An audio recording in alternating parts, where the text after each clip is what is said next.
Thank you so much for the opportunity to present my work today. I hope you find this just as interesting as I do, because my focus is how agricultural pollution not only affects the lungs, but can also disrupt gut barrier function. And so, since we just came from lunch, I think it's very appropriate to talk about one of my passions, which is food. I absolutely love to eat. I love how food can bring people together. I love how we can experience different cultures through food and how we get that serotonin boost when we eat something so delicious. So, I felt very fortunate during my PhD to really focus on how food can impact our metabolic and our gut health. So I grew up in Phoenix, Arizona, particularly South Phoenix, which is considered a food desert. And according to the USDA, a food desert is defined as an area with a poverty rate of 20% or greater, and where at least 500 people, or 33% of that population, lives at least a mile from a grocery store. Unfortunately, there are 43 food deserts in Phoenix, and many of those food deserts are in locations where it's predominantly Black and Latino communities. And many of these people are suffering from diabetes and obesity. So during my PhD, I always wondered, why were the people in my community dying from these diseases? Where does the food, how does the food we eat affect our health? And where is this food coming from?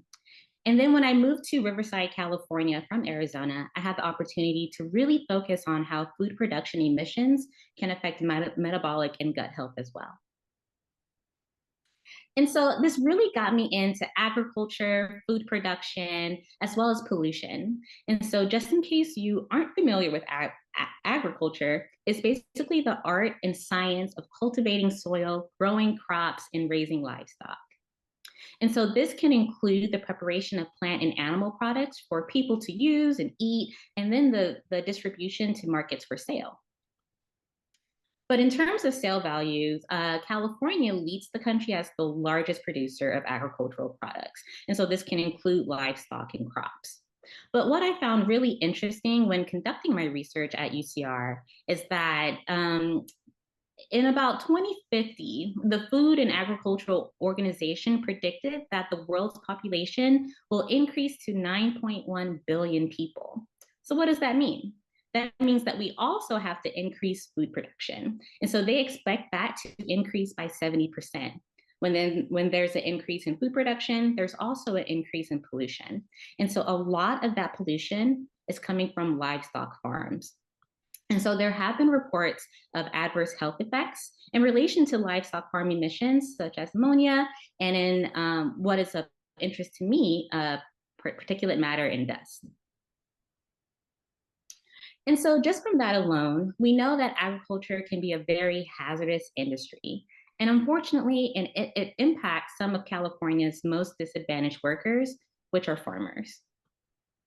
And so a lot of these migrant farm workers that work in California have profound challenges in maintaining their health and well-being, and about half of them don't even have health insurance. And they do lack on-the-job training as well as personal protective equipment to keep them safe while they're on the farms. Unfortunately, US agriculture can result in over 17,000 deaths per year just via reduced air quality alone. And 80% of those deaths are from livestock emissions. But what's of interest to our lab is that a lot of the swine farm workers tend to have a higher prevalence of occupational respiratory symptoms. And so this can include thickening of their nasal mucosa, lung function decline, an increase in immune cells, as well as pro-inflammatory cytokines. And this could be due to the fact that they're in these large-scale indoor confinement facilities with these pigs for long periods of time. Also, we are really interested in the gastrointestinal symptoms that these swine farm workers have reported. And so that kind of brings us to this two-way communication between the gut and the lungs. So it's highlighting this possible crosstalk. So there have been studies that have indicated that those with respiratory conditions do experience nonspecific abdominal pain. But what they really experience are alterations in their gut microbiota. And so we've heard a lot about the gut microbiome today, but as it relates to the epithelial barrier, any disruption in the gut microbiota can lead to death of the cells and the disruption in the tight junction proteins and adherence proteins that hold these cells together. That can increase intestinal permeability as well as the flow of dust or these dust byproducts to the gut. And so we know that there are a lack of studies that are investigating agricultural pollution and how it impacts health. Many farmers and farm workers are being regularly exposed to the dust that is from livestock farms. Many of them have lung disorders accompanied by GI diseases. Unfortunately, in clinical studies, many of these gut issues are underestimated. And then the symptoms are unreported until they become the most severe. And so it's really important for our lab to identify the mechanistic properties between both of these mucosal sites so we can better understand the physiological consequences of chronic exposure to dust. And then in the future, like all research, develop novel prevention and treatment methods. And so that leads me to the aim and hypothesis of my study. So we wanted to really understand how this inhaled or hog dust extract that we call HDE can affect normal gut function. And we hypothesized that hog dust extract, HDE, will promote gut inflammation. And so in order to do this, we used a very interesting model just with mice, so C57BO6J mice.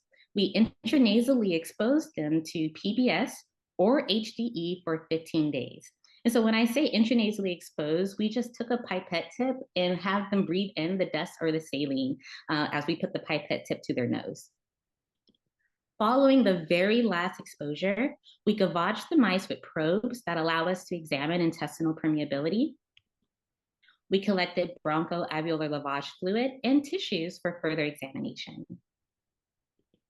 And so what we found was incredibly interesting and very exciting. So we had an idea that this dust exposure will increase alveolar cellularity in the lungs of our mice. And so basically that means there is just this influx of immune cells in the alveolar spaces. We also found in the bronchoalveolar lavage fluid that there's an influx of neutrophils in this fluid that is basically within the lungs. And so together, this is indicative of chronic airway inflammation. So now we're setting the stage. We know that these mice are having a very hard time breathing. So we wanted to examine a driver of pro-inflammatory inflammation in the gut, and LPS is that main driver. And so we collected their serum and found that there was a significant increase in LPS in our HDE treated mice. And so LPS can elicit this downstream cascade of the expression of inflammatory genes. And what we found was that TNF alpha mRNA expression was also significantly increased in the proximal colon of our HDE treated mice. So if anything, this is telling us that this is somewhat region specific. And finally, we also found that there was a significant increase in intestinal permeability. And so what exactly does that mean?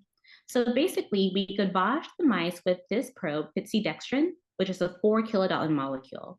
This allows us to examine the leak pathway or this tight junction dependent pathway. We also gavaged them with rhodamine dextrin, this much larger molecule that allows us to examine the unrestricted pathway or this tight junction independent pathway. And so what we found was incredibly exciting because not only is there a significant increase in the leak pathway, but also this unrestricted pathway that's letting us know that there is indeed epithelial cell damage. When we looked a little further at adherence junctions, so the primary one is E-cadherin, we also found this significant dysregulation of the architecture of E-cadherin in our HDE treated mice. Typically, you would see this beautiful architecture as indicated by the PBS treated mice here. E-cadherin is in red, DAPI is in blue. And on our HDE treated mice side, it looks like it's almost like a cat kind of went at it and scratched at it.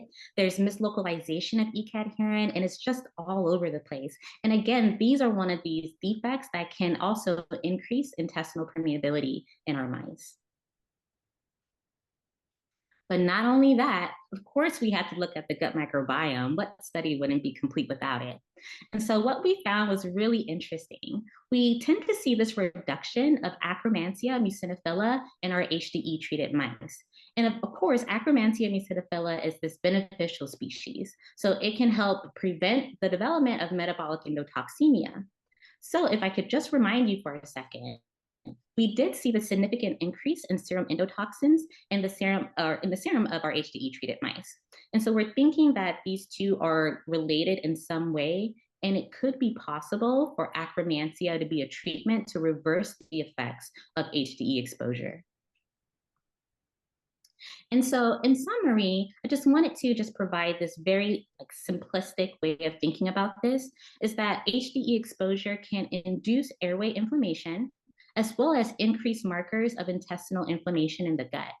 It can also increase intestinal permeability and then reduce very beneficial species in the gut like Akkermansia muciniphila, which again is this barrier protective species.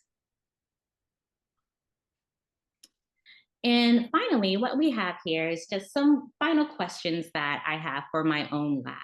And so I'm thinking about still, what is the propagation method? How is dust leaving the lungs and actually getting to the gut? And then what is the primary site of inflammation? Because we still don't know exactly what is causing it. So we don't know if the lungs are having this immune response and then sending signals and pro-inflammatory cytokines or immune cells to the gut or vice versa. We still want to know the immunological and metabolic consequences of agricultural pollution. So that's where I really want to dive into that love of metabolic health into my own lab, and then potentially look at Akkermansia as a treatment for HDE defects. I also want to know, how do agricultural pollutants affect those with genetic predispositions to metabolic complications? And most importantly, how do we reduce the disparate environmental health impacts of agricultural hazards on disadvantaged communities? And so, with that being said, I would love to thank my amazing lab at UCR, the McColl lab. That's all of us there having lunch. My mentor, my co-mentor, Dr. Tara Nordgren, who is now at Colorado State University, as well as her project scientist, Dr. Arzu Ulu, and my funding sources, as well as the UC President's Postdoctoral Fellowship Program. I have a QR code there if you would like to contact me, and I'm looking forward to hearing more from all of you. Thank you so much.